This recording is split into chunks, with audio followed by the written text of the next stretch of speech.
Ice cream capital ಅಂತ ಯಾವುದನ್ನು ಕರೀತಾರೆ ಗೊತ್ತಾ? ಅದು ಬೇರೆ ಯಾವುದೂ ಅಲ್ಲ, ನಮ್ಮ ಕೋಸ್ಟಲ್ ಸಿಟಿ ಮಂಗಳೂರು. ಮಂಗಳೂರಿಗೆ ಈ ಬಿರುದು ಬರೋಕ್ಕೆ ರೀಸನ್ ಏನು ಅಂದರೆ, ಮೊದಲನೇ ರೀಸನ್ನು ಮಂಗಳೂರು ಗಡ್ಬಡ್ ಐಸ್ ಕ್ರೀಮ್ನ ಬರ್ತ್ ಪ್ಲೇಸು. ಎರಡನೇ ರೀಸನ್ ಏನಂದರೆ, ಮಂಗಳೂರಲ್ಲಿ ಆರಂಭವಾದ ಐಡಿಯಲ್ ಐಸ್ ಕ್ರೀಮ್, ಪಬ್ಬಾಸ್ ಮತ್ತು ಹ್ಯಾಂಗ್ಯೋನಂಥ ಐಸ್ ಕ್ರೀಮ್ ಬ್ರ್ಯಾಂಡ್ಗಳು ನ್ಯಾಷನಲ್ ಐಸ್ ಕ್ರೀಮ್ ಬಿಸ್ನೆಸ್ಸಲ್ಲಿ ಹಿಡಿತ ಸಾಧಿಸಿರೋದು. ಮೂರನೇ ರೀಸನ್ ಏನಂದರೆ, ಮಂಗಳೂರು ಐಸ್ ಕ್ರೀಮಲ್ಲಿ ಹೊಸ ಹೊಸ ನ್ಯಾಚುರಲ್ ಫ್ಲೇವರ್ ಪ್ರಯೋಗಗಳಿಗೆ ಹೆಸರುವಾಸಿಯಾಗಿದೆ. ಈ ಎಲ್ಲ ರೀಸನ್ನಿಂದ ಮಂಗಳೂರನ್ನ ಐಸ್ ಕ್ರೀಮ್ ಕ್ಯಾಪಿಟಲ್ ಅಂತ ಕರೀತಾರೆ. ಮಂಗಳೂರಿಗೆ ಹೋದವರು ಮಿಸ್ ಮಾಡದೆ ಹೋಗಬೇಕಾಗಿರೋ ಒಂದು ಜಾಗ ಯಾವುದು ಅಂದರೆ ಪಬ್ಬಾಸ್. ಇಲ್ಲಿ ಹೊಸ ಹೊಸ ಐಸ್ ಕ್ರೀಮ್ ಫ್ಲೇವರ್ಗಳನ್ನ ನೀವು ಕೂಡ ಟ್ರೈ ಮಾಡ್ಬೋದು. ಸ್ಪೆಷಲ್ ಗಡ್ಬಡ್ ಮತ್ತು ಫ್ರೂಟ್ ಐಸ್ ಕ್ರೀಮ್ ಟ್ರೈ ಮಾಡಿದ್ವಿ, ತುಂಬ ಚೆನ್ನಾಗಿತ್ತು. ಐಸ್ ಕ್ರೀಮ್ ಲವರ್ಸ್ಗೆ ಇದು ಒಳ್ಳೆ ಸ್ಪಾಟ್. ಐಸ್ ಕ್ರೀಮ್ ಲವರ್ಸ್ ಅಲ್ಲದೆ ಇದ್ರೂ ಮಂಗಳೂರಿಗೆ ಬಂದಿದ್ದೀವಲ್ಲ ಅಂತ ಐಸ್ ಕ್ರೀಮ್ನ ಟ್ರೈ ಮಾಡಿದ್ವಿ. ತಂಪಾದ ಐಸ್ ಕ್ರೀಮಿಂದ ಪ್ರಕೃತಿಯ ಸೌಂದರ್ಯದ ಕಡೆಗೆ ಹೋಗೋಣ ಬನ್ನಿ. ಇದು ಯಾವ ಜಾಗ ಅಂತಂದರೆ ಆಡ್ಯಾರ್ ವ್ಯೂ ಪಾಯಿಂಟ್. ಇದು ನೇತ್ರಾವತಿ ನದಿ ಅರಬ್ಬಿ ಸಮುದ್ರ ಸೇರೋ ಜಾಗ. ಸಿಟಿಯ ಗದ್ದಲದಿಂದ ಸ್ವಲ್ಪ ದೂರದಲ್ಲಿರೋ ಈ ಜಾಗಕ್ಕೆ ಬಂದರೆ ಪ್ರಕೃತಿ ಮಾತೆಯ ಮಡಿಲಲ್ಲಿ ಮಲಗಿದ ಅನುಭವ ಆಗುತ್ತೆ.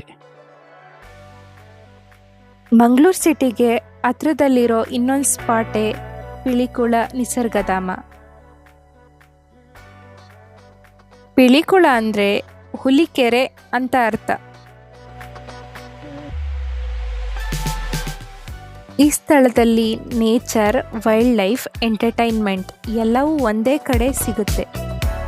ಇದು ಕರ್ನಾಟಕದ ಅತಿ ದೊಡ್ಡ ಎಕೋ ಟೂರಿಸಂ ಸ್ಥಳಗಳಲ್ಲಿ ಒಂದು. ಇಲ್ಲಿ ಝೂ, ಗಾರ್ಡನ್, ಸೈನ್ಸ್ ಸೆಂಟರ್ ಮತ್ತು ವಿಲೇಜ್ ಲೈಫ್ನ ಪ್ರದರ್ಶನ ಆಲ್ ಇನ್ ಒನ್ ಪ್ಲೇಸ್ ನೋಡೋಕ್ಕೆ ಸಿಗುತ್ತೆ.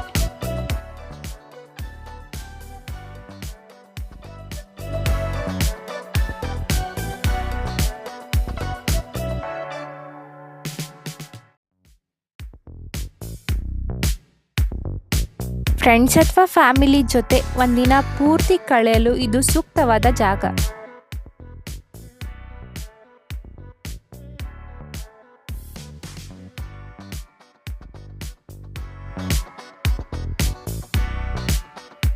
ಇಲ್ಲೇ ಇರೋ ಗುತ್ತು ಮನೆ ಕರಾವಳಿ ಕರ್ನಾಟಕದ ಬಂಟ್ ಸಮುದಾಯದ ಶ್ರೀಮಂತ ವಾಸ್ತುಶಿಲ್ಪ ಪರಂಪರೆಯನ್ನು ತೋರ್ಸಕ್ಕೆ ರೀಕನ್ಸ್ಟ್ರಕ್ಟ್ ಮಾಡಿರೋ ಟ್ರೆಡಿಷನಲ್ ಹೋಮ್. ಇಲ್ಲಿ ಯಕ್ಷಗಾನದಂಥ ಸ್ಥಳೀಯ ಜನಪದ ಕಲೆಗಳ ಪ್ರದರ್ಶನ ಮಾಡಲಾಗಿದೆ.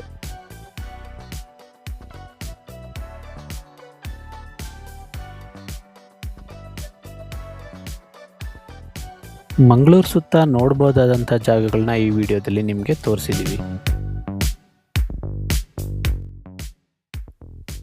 ಈ ವಿಡಿಯೋ ನಿಮಗೆ ಇಷ್ಟ ಆದರೆ ಲೈಕ್ ಮಾಡಿ, ಹಾಗೆ ನಮ್ಮ ಚಾನಲ್ನ ಸಬ್ಸ್ಕ್ರೈಬ್ ಮಾಡ್ಕೊಳ್ಳಿ.